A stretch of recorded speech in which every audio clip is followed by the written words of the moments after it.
al alto nivel de contaminación. ¿Sabéis lo que he averiguado? Que en la región de Chernóbil, donde tuvo lugar el accidente, exportan trigo y cebada y lo venden aquí en el mercado. Pero no informan sobre su origen. Y la gente los utiliza para alimentar a sus animales, pero a los animales los comemos nosotros. Por una parte es más barato, pero no sabes por qué. Y ellos dicen, no importa, ¿qué te puede hacer a ti? Cómelo. El otro día estaba hablando con alguien que sí entiende y me dijo que venía de Rusia, de una región de cerca de Chernóbil, y que no podían venderlo en ninguna parte, por eso nos lo dejaban a un precio tan bajo. No sé si esos productos están controlados. Yo solo repito lo que alguien me contó.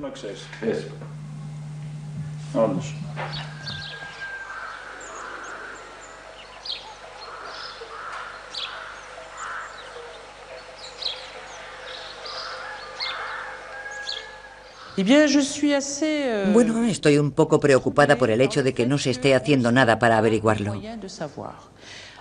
En Francia convivimos con centrales nucleares desde hace 40 años y ahora nos damos cuenta de que solo hay 11 registros de cáncer. Los instrumentos capaces de evaluar el número de cánceres en una región en particular. ¿Por qué? Cuando ocurrió el accidente de Chernóbil, la CRIRAD y yo misma, cuando era diputada, pedimos que se realizaran estudios o registros sobre este problema en particular de las patologías tiroideas. Nos dimos cuenta de que no se ha hecho nada. Cuando hay problemas de tumores decimos, ¿por qué ningún tumor ni ninguna malformación están catalogados? No hay nada hecho. Los alemanes llevaron a cabo cierto número de estudios, entre otros sobre la mortalidad perinatal, y de ahí se extrae que la mortalidad perinatal, después de Chernóbil, ha aumentado en algunas de las regiones más contaminadas, como Baviera, Alemania del Este o Berlín, donde ha subido en un 8%. Y globalmente, para los 80 millones de alemanes, ha aumentado en más de un 4%. Por lo tanto, es algo muy serio. Está muy extendido y no pasó en otro lugar. ¿Sabes por qué? Porque no se midió. Pero llevaron a cabo estudios que demostraban que en los valles donde había un montón de lluvias radioactivas, hay un aumento significativo de malformaciones congénitas. Yo te pediría que fueras a ver a los suecos, que han hecho un trabajo muy bueno en las zonas afectadas por las lluvias radioactivas. Han podido publicar por fin el trabajo epidemiológico que se hizo sobre el cáncer. Les llevó mucho tiempo y vale la pena ir a visitar a esa gente que ha realizado un trabajo excelente. Intentaron silenciarlos y fueron amenazados.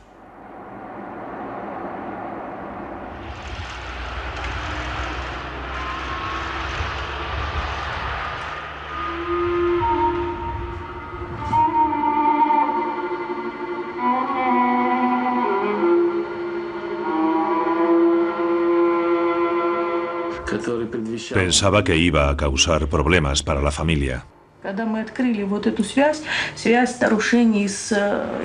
Cuando descubrimos que había una relación entre los ataques cardíacos y la incorporación del cesio radioactivo, estaba volviendo a casa del trabajo con Yuri y empezamos a discutirlo.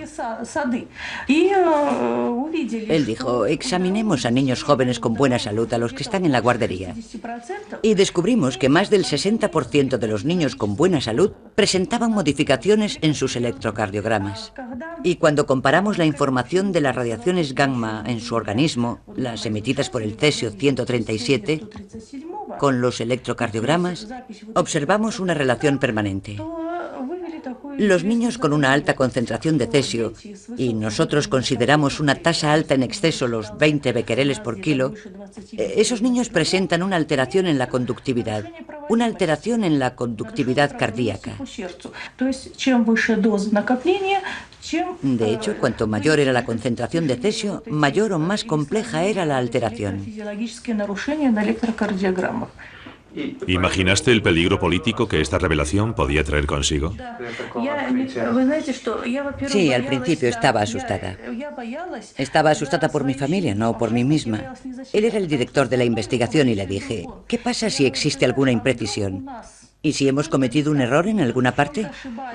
Porque le estamos presentando nuestro descubrimiento a todo el mundo. El 18 de junio de 2001, el profesor Yuri Bandashevsky fue condenado a 8 años de prisión por corrupción por el gobierno bielorruso, gracias a la presión de diferentes ONGs internacionales disfruta de libertad condicional desde el 5 de agosto de 2005. Lo que Bandaszewski nos mostró es que lo que mides cuando mides la radioactividad de un sujeto, de un niño, que colocas en un espectrómetro, estás midiendo algo difuso, como si ese niño representara una gran bolsa de agua y se pudiera analizar que contiene tal cantidad de cesio. La realidad es que, según la edad, el órgano que almacena los radionúclidos no siempre es el mismo. Por ejemplo, en niños muy pequeños, Bandaszewski mostró que el páncreas puede almacenar 12.000 becquereles por kilo, mientras que el tejido adiposo, la piel y los huesos contienen muy poco. Lo que haces es hallar una media, la media de ese saco de agua, pero el niño no es una bolsa de agua. El niño tiene un timo que está contaminado y que es su órgano de defensa inmunológica en desarrollo. Tiene glándulas endocrinas que coordinan todo ese desarrollo y son esos los que se ven afectados por los radionúclidos. Se han publicado estudios, sobre todo en revistas rusas, así que a priori no son accesibles para la comunidad científica internacional. También se publicaron trabajos en una revista inglesa, pero no es una revista con un comité de lectura conocido mundialmente. Pero no es cuestión de decir que lo que está escrito en esos artículos es verdadero o falso. Esa no es la cuestión. Es simplemente que esos artículos mencionan resultados que deben ser verificados. Las autoridades internacionales dicen que si está revisado por expertos y no está en inglés, no se les presta atención.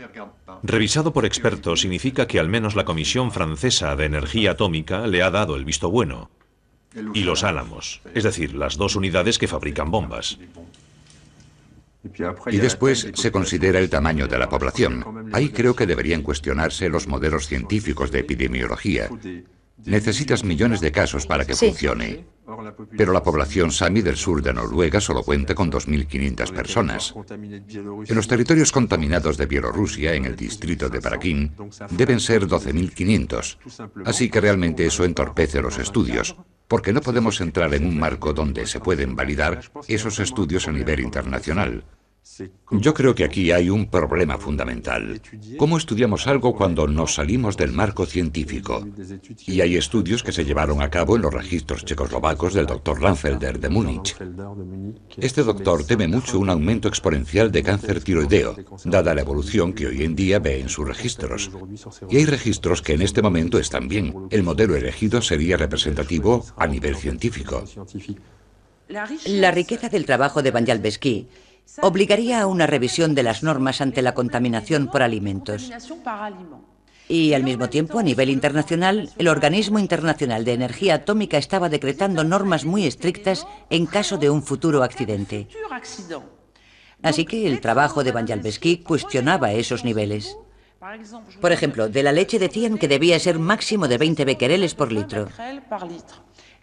Las normas que iban a ser decretadas a nivel internacional hablaban de 1.000 becquereles. Así que ya ves, se iba a cambiar completamente la radioprotección en el nivel internacional. Y también hay un segundo aspecto que los científicos que trabajan sobre radioactividad, yo diría que el 90% de ellos, tienen relación con el lobby nuclear. Son ingenieros o científicos que trabajan con contrato de la Comisión de Energía Atómica o con contrato de Electricité de Francia o de Areva. Así que, ¿cómo van a decir esos científicos, por ética personal, deberíamos tener en cuenta el trabajo de Bandaszewski? En el momento de la catástrofe, un informe oficial era deliberadamente tranquilizador, pero las poblaciones afectadas no vieron ninguna mejora. Al contrario, ¿cómo entonces podían concebir el futuro en medio de una contaminación que el hombre no podía percibir con sus sentidos?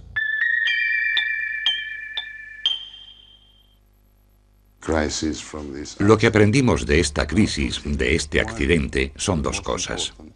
Una, la más importante, es a enfrentarse de un modo apropiado a la crisis durante el primer par de meses tras la llegada de la nube radioactiva. La segunda es que los principales efectos de ese accidente están, creemos, en un radio de 50 a 70 kilómetros alrededor de la estación en la que ocurrió el accidente.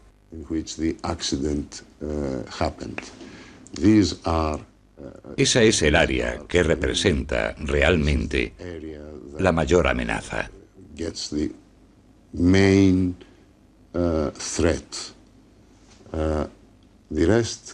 El resto se puede gestionar utilizando las medidas apropiadas.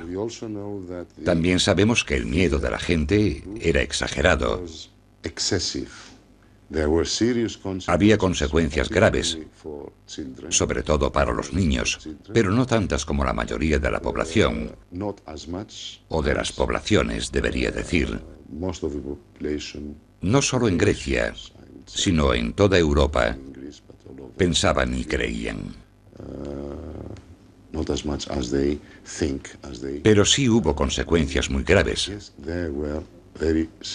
sobre todo para los niños. El informe del Organismo Internacional de Energía Atómica concluyó que en total, más de 4.000 personas podrían a la larga morir por la exposición radioactiva causada por el accidente de la central de Chernóbil. Menos de 50 muertes se atribuyeron directamente a las radiaciones de esta catástrofe. Actualmente no sabemos muy bien a qué nos enfrentamos. Los últimos estudios se llevaron a cabo no en poblaciones que vivían directamente en los alrededores de la central nuclear.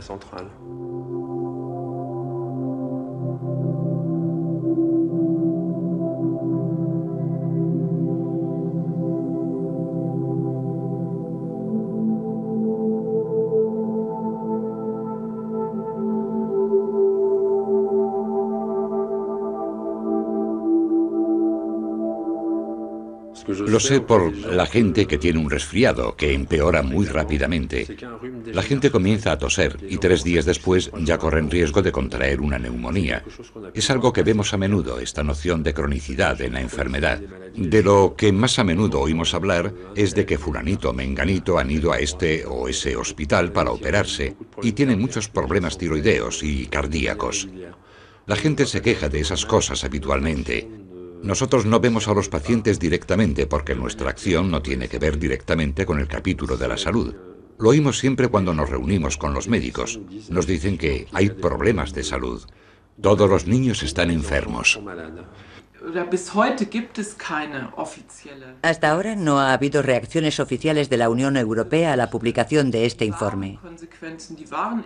Las verdaderas consecuencias del accidente sobre la salud de la población no están incluidas en el informe del OIEA. Mucha gente ha trabajado en la zona de exclusión sin estar informada de los riesgos para su vida o su salud.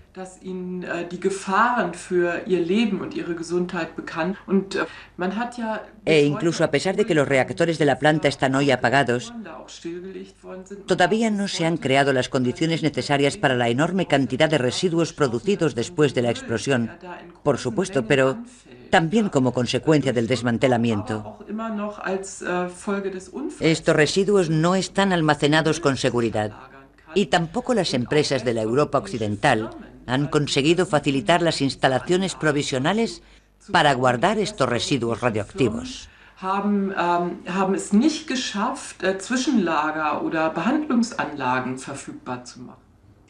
Yo no sé, además, si ese es el peligro más grave. Este verano me he dado cuenta de que veíamos camiones de bomberos que no volvían al garaje porque fue un verano particularmente seco, con viento, y existía una gran inquietud de que hubiera incendios en el bosque. El bosque de la zona contaminada, si ardiera hoy, volvería a provocar una contaminación muy importante en función de los vientos, en una gran área, no solo en territorio bielorruso, sino mucho más amplia. No se volverán a construir centrales nucleares tan simples, tan rudimentarias como la de Chernóbil, aunque sea imposible construir una completamente segura. Una central nuclear tiene una vida de tan solo 30 años. Después debe parar de producir electricidad, debe ser desmantelada y debe seguir el procedimiento de los residuos nucleares. En todas las centrales existen residuos nucleares. Por ejemplo, en 10 años deberían parar la producción 220 centrales nucleares. Creo que el futuro de las centrales nucleares no es muy positivo. A no ser que dentro de 10